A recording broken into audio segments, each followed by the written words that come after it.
Hey everyone, it's Clint. Welcome to Sweetcast. I was doing a little bit of research. Uh, Okay, I'm a writer. So I kind of went down this interesting route, I think, of looking at what uh, media activism, I don't know what else to call it, uh, sort of like this dissenting voice, the anger, raging against the machine, kind of culture that existed in media. I don't know. I think especially I noticed it in the early 2000s, kind of, or like after 9/11. There was a bunch of it, that the attitude, but I think it existed before, well before. Um, but it's crazy because when I look at things now, there's this video of Machine Gun Kelly, uh, who and I'm going to sound a little bit like a boomer because I'm not. I didn't even know who the guy was until recently. Uh, but this is the perfect example. This is in essence what I'm going to be talking about with this Michael Moore interview. Alan Moore interview. Uh, we could talk about Michael Moore too, I guess. Same vein. Alan Moore interview. But what you have here essentially is a guy that really cares about how he looks, and and he basically can put on masks. That's what I see from from my perspective. I thought the guy was a rapper. Again, here I'm going to really sound like a boomer, and he talks like he's from the streets, like from the ghetto, and then at the same time, now I guess he's doing rock music, and here he is with perfect tattoos and designer clothes all the time, and he's there with Travis Barker, which I really like Travis Barker actually, uh, but he's playing a Rage Against the Machine song, and then at the end of this video he says, you know, basically like F the system. I'm with you guys, F the system. You are the system. You're wealthy. Like there's so many the strangest things. Everybody wants to look like they are punk. The problem is that now all of these sort of dissenting voices, they're all approved by every major corporation. They're approved by uh, the system. They're approved by everything. You can't go against your teacher, right? If your teachers are all believing the same thing. So I think that the people that they want to be very progressive in an activist kind of sense, they want to go against the system. They're having a hard time because that is the system. It's become very difficult. So I think they're having a hard time finding their place in this world. I hope I made that point okay. That was a tough point to make. And here, this interview just came out today. This is Michael Moore. He gives an interview, and he essentially, to me, what the interesting part is he talks a little bit about comics and the comic book industry. And he's one that I think he has thrived in, and always has pictured himself as, very far left, and maybe a little eccentric. And I'm sorry, but I think all of this kind of stuff is conscious at some level. I do. I really do. I think that when you're trying to be so different from what exists already, it takes some kind of effort to be that different, consistently trying to be that different. And so what you see here is some outward struggling. How do you rage against a machine that you built yourself, right? So he says here, I'm not so interested in comics anymore. I want nothing to do with them. I'd been doing comics for 40 something years, and when I finally retired, when I entered the comic industry, the big attraction was that this was a medium that was vulgar. It had been created to entertain working class people, particularly children. The way that the industry had changed. It's graphic novels now. It's entirely priced for an audience of middle class people. I have nothing against middle class people, but it wasn't meant to be a medium for middle aged hobbyists. It was meant to be a medium for people who haven't gotten much money. Most people equate comics with superhero movies now. That adds another layer of difficulty for me. I haven't seen a superhero movie since the first time Tim Burton's Batman film. They have blighted cinema and also blighted culture to a degree. Several years ago, I said I thought it was really worrying since that hundreds of thousands of adults were queuing up to see characters that were created like 50 years ago to entertain 12-year-old boys.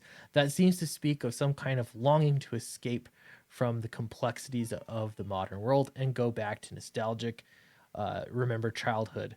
That seemed dangerous. It was infantilizing the population. Holy cow, there's a lot to unpack there. First off, if you haven't seen superhero films, it's hard to say that they're blighting the industry. Uh, Gosh, totally forgot. Hold on, pause. Fatal, guys, back this on Indiegogo right now. We're getting close to 70. Look at that. We're dangerously close to $72,000. Please back it. It's in the link in the description below. All right, so he says superhero movies are bad, even though he hasn't seen one since the Tim Burton Batman films, the first one. The first one. But they are bad because they're infantilizing the population. He also said that they were vulgar, but they were made for children. I think what he means by vulgar is that high class people turned their nose up to comics. He liked that he, in that world, was edgy. He was turning things on their ear because they were made for children.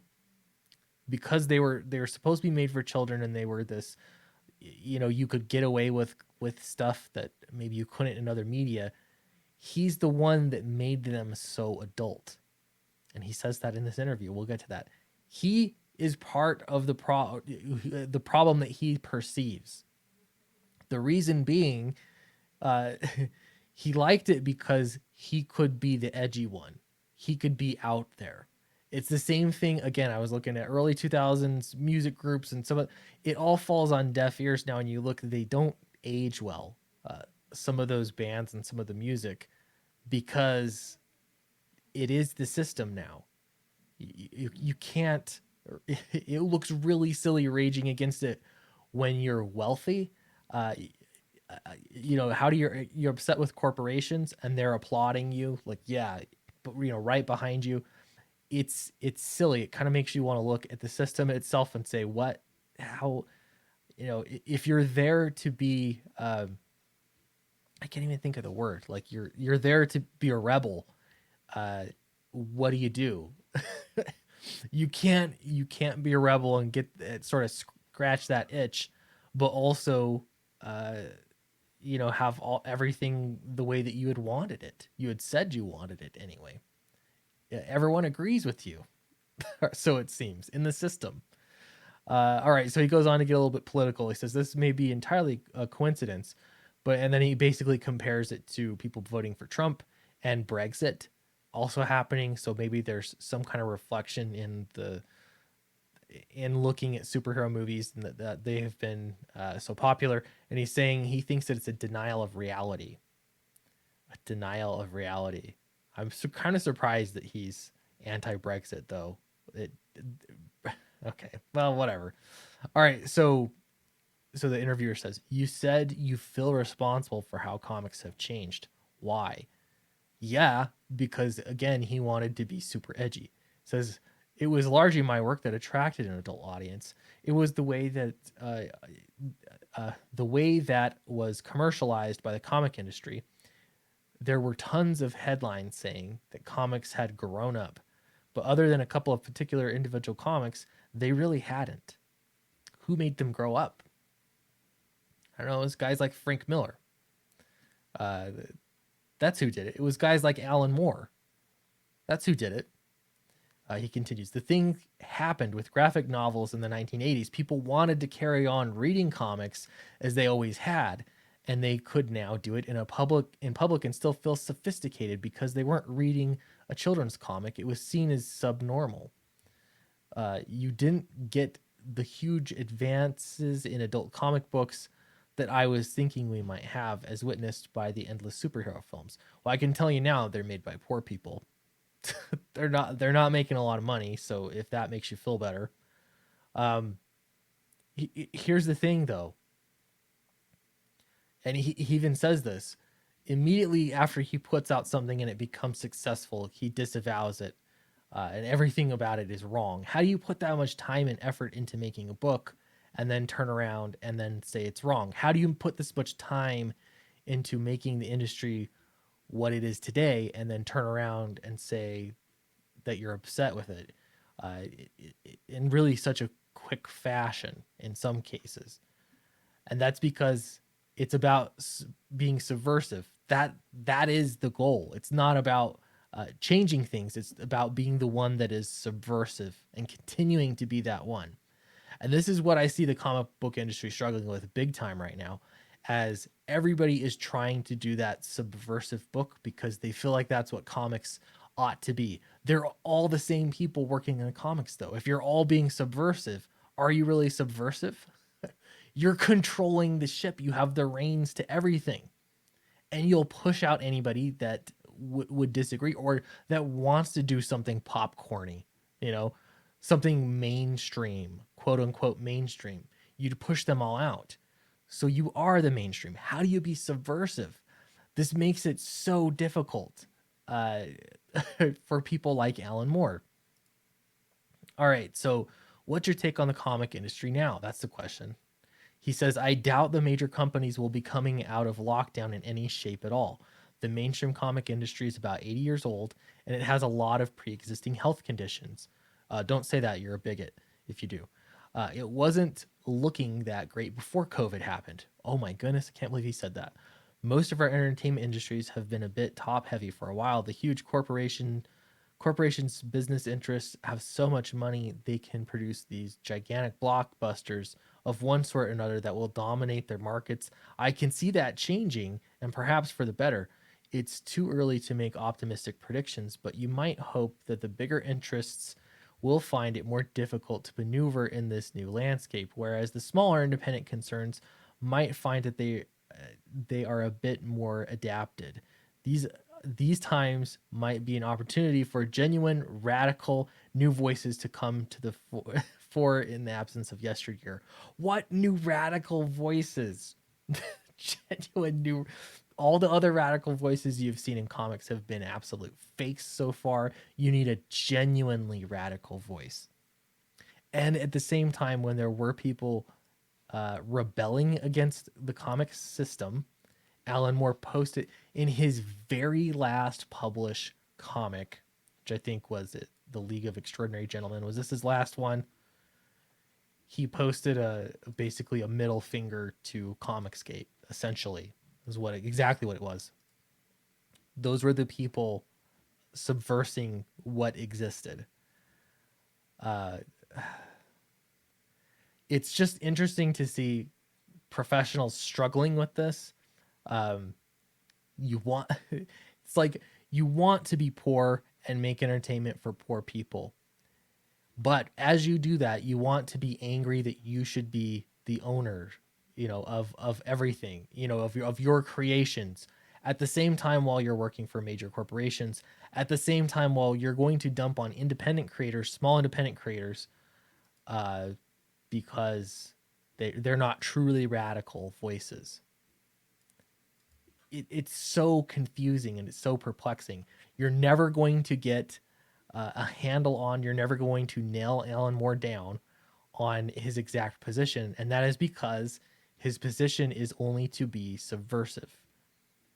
He's never going to be happy with what exists because that's sort of the point of his existence. And so many comic book professionals in the industry think exactly the same way. They want to be subversive, but when everybody's being subversive, where do you go? You can't. Let's see.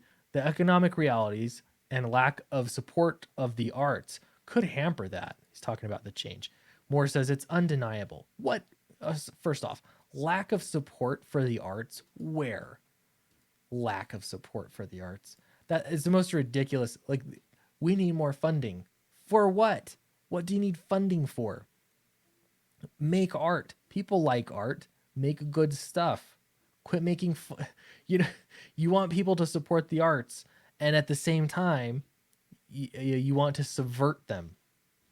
uh, you want to treat them poorly, but you want them to support the arts. Some of the silliest. It's comical. All right, Moore says, that is undeniable. I just denied it. I'm talking in the long term. There is going to be an awful lot of economic pain for everybody before this is over. I'm not even sure it ever will technically be over until we've reached a better stage of equilibrium, whatever that turns out to be. When that was attained, I hope we might see a very different landscape culturally. But you know what? If you do see a very different landscape culturally, you're still going to be upset because you have to be. That's part of your identity. The, that's the Machine Gun Kelly. Uh, if you get pushed out of rap, uh, then you're gonna go into like wherever you can be the subversive one with your designer clothes and with everybody praising your name. That's exactly what this is. And they ask him about superhero movies if he watches them. Oh, of course he doesn't. Oh no, I don't watch any of them. These characters have all been stolen from their original creators, all of them. Okay, well, they may have been. They may have been. So then the question is, why not make original characters? At some point in your career, you were making plenty of money. You had plenty of notoriety. And I realize that he did move away. He's would never do anything for DC again, never do anything for Vertigo again. But you're not supporting like the current move to independent comics either. You left comics entirely. You said that you have no interest in comics. I'm having trouble squaring this. Let's say they have a long line of ghosts standing behind them. In the case of Marvel films, Jack Kirby, yeah, we know. But do you think Jack Kirby would like to see those heroes in films? I don't want to speak for him. I don't think you should either. I don't know. I think most people think it's cool, or at least, yeah, they exist. You're working for somebody else for pay. They own it. I mean, if you cannot like that, you could have made children's books. You said that that's why you liked comics is because you wanted to make children's books, but you didn't. You made adult books. What you liked is that the water to swim in was children's books, so therefore you made adult books. That's the part that you liked about it. Now you don't know how to position yourself in the current industry because it's impossible for you to be that guy in the world that you created. Yeah, so he said, this is part I thought was kind of wildly funny. He said, I've been told that the Joker film wouldn't exist without my Joker story, based off the Killing Joke. But 3 months after I'd written that, I was disowning it. It was far too violent. Then why did you write it? 3 months later, you changed your mind that drastically? No, it's because it was so well received. Because it was well received, you had to dissent because that's what you were trying to do. You were trying to provoke. You were trying to be the dissenting voice in a children's medium. And now you're crying for the children's medium to be back. Again, what's the difference? You can't rage against a machine that you created. All right, so I think I'm going to leave it at that. I hope I made my point. This one, I don't know. I feel like I probably could have done a better job articulating this, but hopefully you get my drift. The point is, I think the comic book industry is actually in a great place because of the major disruption. People are still interested in the medium of comics. And as long as that exists, there will be comics being made. I would love more kids to read comics. It might have helped, to make comics and to nurture that audience and be making them for kids. Meanwhile, mainstream, Marvel and DC, the big two, they have really abandoned that work. They aren't sure what to do, and part of that is because they followed the path that creators like Michael Moore laid before them. And part of that is because, technology exists and kids are interested in other things. So if you like comics, you want to make comics, you got to look for what audience exists for comics. And if you serve those people, they're going to enjoy comics and keep coming back to read more comics. Or you could just leave and stop making comics altogether because you can't find a way to be the subversive one. Regardless, Fatal's on Indiegogo right now. I really appreciate everybody's support in backing the book and getting us almost. I want to refresh it again. I do I dare? I don't know. I better not. I'm grateful for everybody. I cannot wait to see after these 9 days are over where we end up, and I'm really excited to get this book into your hands. So thanks very much, and I will see you in the next video.